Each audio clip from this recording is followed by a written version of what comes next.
ಇದ್ದಾರೆ. ಏನೆಲ್ಲ ಹೇಳ್ತಾರೆ ಅನ್ನೋದನ್ನ ಅವರನ್ನ ಕೇಳಿ. ಸರ್, ಎಷ್ಟು ಗಣೇಶ ಮೂರ್ತಿ ವಿಸರ್ಜನೆ ಆಗಿದೆ ಸರ್?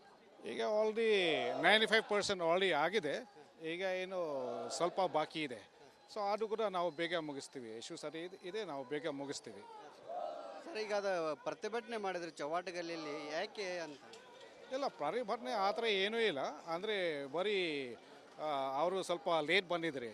ಲೇಟ್ ಬಂದಾಗ ಮತ್ತೆ ಅದು ಲೋಕಲ್ ಔಷರಿ ಎಲ್ಲ ಬೇಡ ಅಂತ ಅದು ಸ್ವಲ್ಪ ಡಿಸ್ಕಷನ್ ಆಗಿದೆ. ಆಮೇಲೆ ಎಲ್ಲ ಡಿಸ್ಕಷನ್ ಮಾಡ್ಕೊಂಡು ಮತ್ತೆ ನಾವು ಆಯಿತು ನೀವು ಹೋಗಿ ಮಾಡಿ ಅಂತ ಈಗ ಬರ್ತಾ ಇದ್ರೆ ಹೋಗ್ತಾ ಇದ್ದೀರಿ.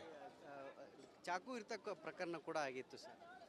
ಅದು ನಿನ್ನೆ ರಾತ್ರಿ ಅದು ಆ್ಯಕ್ಚುಲಿ ಅದು ಪರ್ಸನಲ್ ಇಶ್ಯೂ ಇದೆ. ಮೊದಲು ಕೂಡ ಸ್ವಲ್ಪ ಹಳೆ ದ್ವೇಷ ಇದೆ. ಅದೇ ಸಲುವಾಗಿ ನಿನ್ನೆ ರಾತ್ರಿ ಸ್ವಲ್ಪ ಈ ಥರ ಆಗಿದೆ ಈ ಸಿವಿಲ್ ಹಾಸ್ಪಿಟಲ್ ಹತ್ತಿರ. ಅದರಲ್ಲಿ ನಾವು ಆರೋಪಿಗಳು ಅರೆಸ್ಟ್ ಮಾಡಿದ್ದೀವಿ. ಗಣೇಶ ವಿಸರ್ಜನಾ ಮೆರವಣಿಗೆ ಎಲ್ಲಿವರೆಗೆ ನಡಿಬೋದು ಸರ್? ಇವತ್ತು ವಿಸರ್ಜನಾ ಮೆರವಣಿಗೆ ಅಂದರೆ ಯಾವಾಗ ವಿಸರ್ಜನೆ ಆಗುತ್ತೆ ಸರ್ ಅಂತಿಮ? ಇಲ್ಲ ಅಂತಿಮ ಅಂದರೆ ಎಲ್ಲ ಇವತ್ತು ಕ್ಲೋಸ್ ಆಗಬೇಕು. ಇವತ್ತು ಎಲ್ಲ ಮುಗಿಸ್ತೀನಿ. ಮುಗಿಸ್ತೀನಿ. ಇದಿಷ್ಟು ಬೆಳಗಾವಿಯ ಕಮಿಷನರ್ ಆಗಿರುವಂಥ ಎಡಾ ಮಾರ್ಟಿನ್ ಅವರು ಹೇಳ್ತಿರುವಂಥ ದೃಶ್ಯದಲ್ಲಿ ಗಮನಿಸಬಹುದು. ಸಾಕಷ್ಟು ಸಂಖ್ಯೆಯಲ್ಲಿ ಕೂಡ ಬಿಗಿ ಪೊಲೀಸ್ ಬಂದೋಬಸ್ತನ್ನು ಕೂಡ ನಿಯೋಜನೆ ಮಾಡಲಾಗಿದೆ. ಯಾವುದೇ ರೀತಿಯಾದಂಥ ಅಹಿತಕರ ಘಟನೆಗಳು ಆಗಬಾರ್ದು ಅನ್ನೋ ನಿಟ್ಟಿನಲ್ಲಿ ಸುಮಾರು 4,000ಕ್ಕೂ ಅಧಿಕ ಪೊಲೀಸ್ ಸಿಬ್ಬಂದಿಗಳನ್ನು ನಿಯೋಜನೆ ಮಾಡಲಾಗಿದೆ. 7 SP ದರ್ಜೆಯ ಏನು IPS ಶ್ರೇಣಿಯ ಏನು ಅಧಿಕಾರಿಗಳನ್ನು ಕೂಡ ನಿಯೋಜನೆ ಮಾಡಲಾಗಿದೆ. ಸಾಕಷ್ಟು ಸಂಖ್ಯೆಯಲ್ಲಿ ಕೂಡ ಬಿಗಿ ಪೊಲೀಸ್ ಬಂದೋಬಸ್ತನ್ನು ಕೂಡ ನಿಯೋಜನೆ ಮಾಡಲಾಗಿದೆ. ದೃಶ್ಯದಲ್ಲಿ ಗಮನಿಸಬಹುದು. ಇದು ಮಾರ್ಕೆಟ್ ಪ್ರದೇಶ, ಹೀಗಾಗಿ ಇಲ್ಲಿ ಯಾವುದೇ ರೀತಿಯಾದಂಥ ಅಹಿತಕರ ಘಟನೆಗಳು ಆಗಬಾರ್ದು ಅನ್ನೋ ನಿಟ್ಟಿನಲ್ಲಿ ಬಂದೋಬಸ್ತನ್ನು ಕೂಡ ಕೈಗೊಳ್ಳಲಾಗಿದೆ. ಪ್ರಮುಖವಾಗಿ ಬೆಳಗಾವಿ ಮಹಾನಗರದಲ್ಲಿ 400ಕ್ಕೂ ಅಧಿಕ ಸಾರ್ವಜನಿಕ ಮೂರ್ತಿಗಳಿವೆ. ಅವು ಕೂಡ ನಿನ್ನೆ ಸಂಜೆ 5 ಗಂಟೆಯಿಂದ ಕೂಡ ಆರಂಭ ಆಗಿ ಈವರೆಗೂ ಕೂಡ ವಿಸರ್ಜನಾ ಮೆರವಣಿಗೆ ಮುಂದುವರೆದಿರುವಂಥದ್ದು. ಸಾಕಷ್ಟು ಅದ್ದೂರಿಯಿಂದ ಬೆಳಗಾವಿಯಲ್ಲಿ ಗಣೇಶ ವಿಸರ್ಜನಾ ಮಹೋತ್ಸವವನ್ನು ಮಾಡಲಾಗ್ತಿದೆ.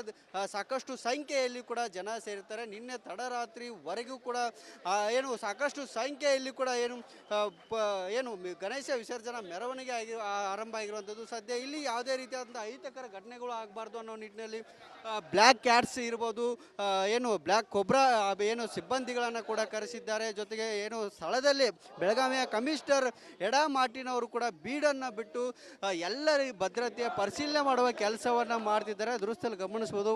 ಪ್ರತಿ ಕ್ಷಣದ ಭದ್ರತೆಯನ್ನು ಪರಿಶೀಲಿಸುವ ಕೆಲಸವನ್ನು ಬೆಳಗಾವಿಯ ಕಮಿಷನರ್ ಎಡಾ ಮಾರ್ಟಿನ್ ಅವರು ಮಾಡ್ತಿದ್ದಾರೆ. ಸಾಕಷ್ಟು ಸಂಖ್ಯೆಯಲ್ಲಿ ಕೂಡ ಗಣೇಶ ಮೂರ್ತಿಯ ವಿಸರ್ಜನೆ ಮಾಡಬೇಕು ಅನ್ನೋ ನಿಟ್ಟಿನಲ್ಲಿ ಜನ ಕೂಡ ಜಮಾಯಿಸಿದ್ದಾರೆ. ಸೂಕ್ಷ್ಮ ಪ್ರದೇಶ ಆಗಿರೋದ್ರಿಂದ ಈ ಸ್ಥಳ ಬೆಳಗಾವಿಯ ಸೂಕ್ಷ್ಮ ಪ್ರದೇಶ ಆಗಿರೋದ್ರಿಂದ ಇಲ್ಲಿ ಅಂದರೆ ಶನಿವಾರ ಕೂಟ ಏನಿದೆ ಇದು ಸೂಕ್ಷ್ಮ ಪ್ರದೇಶ ಆಗಿದೆ. ಹಾಗಾಗಿ ಇಲ್ಲಿ ಯಾವುದೇ ಸಮಸ್ಯೆ ಆಗಬಾರ್ದು ಅನ್ನೋ ನಿಟ್ಟಿನಲ್ಲಿ ಬಿಗಿ ಪೊಲೀಸ್ ಬಂದೋಬಸ್ತನ್ನು ಕೂಡ ನಿಯೋಜನೆ ಮಾಡಲಿದೆ. ಸಾಕಷ್ಟು ಸಂಖ್ಯೆಯಲ್ಲಿ ಕೂಡ ಪೊಲೀಸ್ ಸಿಬ್ಬಂದಿಗಳು ಕೂಡ ನಿಯೋಜನೆ ಆಗಿರುವಂಥದ್ದು.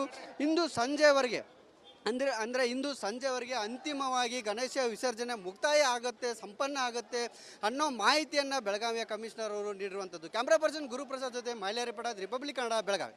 ಸ್ವಲ್ಪ ಹಾಳೆ ಪ್ರಾಬ್ಲಮ್ ಇತ್ತು. ಸೊ ನಿನ್ನೆ ಮತ್ತೆ ಈ ಥರ ಚಾನ್ಸ್ ತಗೊಂಡು ಈ ಥರ ಮಾಡಿದ್ದಾರೆ. ಸೊ ನಿನ್ನೆ ಕೂಡ ಆ್ಯಕ್ಚುಲಿ ಮೊದಲು ಇಲ್ಲಿ ಸ್ವಲ್ಪ ಜಗಳ ಮಾಡಿದ್ದಾರೆ, ಅಂದರೆ ಪ್ರೊಸೆಷನ್ ಟೈಮ್ದಲ್ಲಿ. ಆಮೇಲೆ ಮತ್ತೆ ಆ ಕಡೆ ಸಿವಿಲ್ ಹಾಸ್ಪಿಟಲ್ ಗೇಟ್ ಹತ್ತಿರ ಆಲೆ ಮತ್ತೆ ಇನ್ಸಿಡೆಂಟ್ ಆಗಿದೆ. ಆಲೆ ಸ್ವಲ್ಪ ಇಂಜುರಿ ಆಗಿದೆ. ಅದೇ ಸೇಮ್ ಕಮಿಟಿ ಏನು ಸರ್ ಅರೆಸ್ಟ್ ಆದಾರಲ್ಲಿ?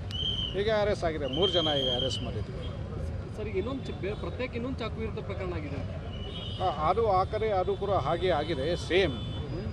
ಈಗ ನಾವು ವಿಡಿಯೋ ಫುಟೇಜ್ ನಾವು ಈಗ ಚೆಕ್ ಮಾಡ್ತಾ ಇದ್ವಿ, CCTV ಕ್ಯಾಮ್ರಾ ನಾವು ಚೆಕ್ ಮಾಡ್ತಾ ಇದ್ವಿ, ಅರೆಸ್ಟ್ ಮಾಡ್ತೀವಿ. ಸರ್, ಚಾವಟಗಿಲ್ಲಿ ಏನು ಸರ್ ಅಂದರೆ ಪ್ರತಿಭಟನೆ ಮಾಡಿದ್ರೆ ಗಣಪತಿನ ವಿಸರ್ಜನೆ ಮಾಡಲ್ಲ ಅಂತ?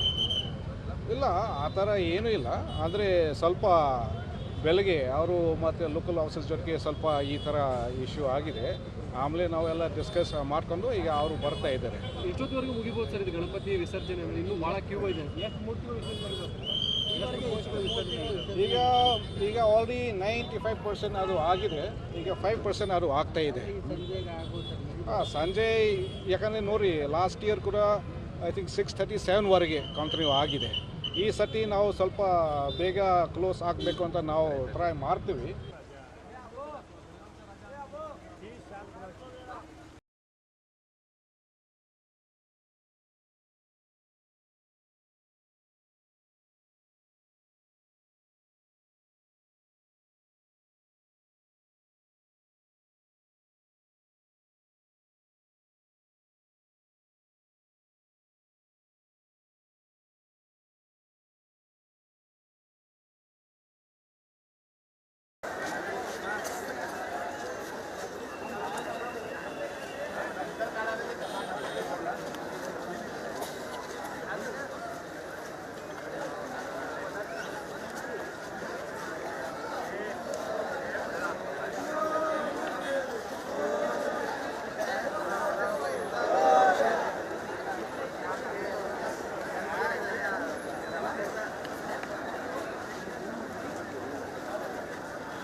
ಅಡಿಯಪ್ಪನ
ಏ ನಾಗೇಶಮ್ಮ